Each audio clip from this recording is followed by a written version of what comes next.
नमस्कार मंडळी. अजय अतुल ही एक भारतीय संगीतकार जोडी आहे.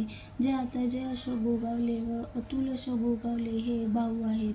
त्यांना 2008 मध्ये जोगवा या मराठी चित्रपटातील संगीतासाठी भारत सरकारच्या 56व्या राष्ट्रीय चित्रपट पुरस्कारामध्ये सर्वोत्कृष्ट संगीत दिग्दर्शनाचा पुरस्कार मिळाला. अजय यांचा जन्म आळंदी, पुणे येथे झाला व त्यांचे बालपण पश्चिम महाराष्ट्रातील राजगुरुनगर, जुन्नर, शिरूर, मंचर व घोडगाव या गावांमध्ये गेले.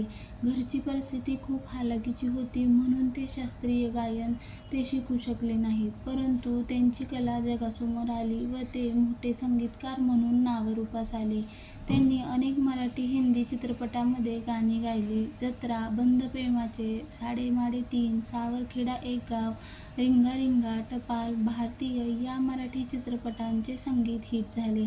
तसेच त्यांनी हिंदी चित्रपटातही संगीत दिले. अजय अतुल या प्रसिद्ध संगीतकार जोडीचा अर्धा भाग असलेल्या अतुल गोगावलेने पूनम गोगावले सोबत लग्न केले. पूनम गोगावले ही अतुलची पत्नी आहे. अतुल आणि पूनम यांनी त्यांचे वैयक्तिक जीवन प्रसिद्धीपासून दूर ठेवले. अजय गोगावले हे देखील विवाहित असून त्यांना एक मुलगा आहे. तर मंडळी, तुम्हाला अजय व त्यांच्या मिसेसची जोडी कशी वाटली हे कमेंटमध्ये नक्की सांगा आणि व्हिडिओ आवडल्यास व्हिडिओला लाईक आणि चॅनलला सबस्क्राईब नक्की करा.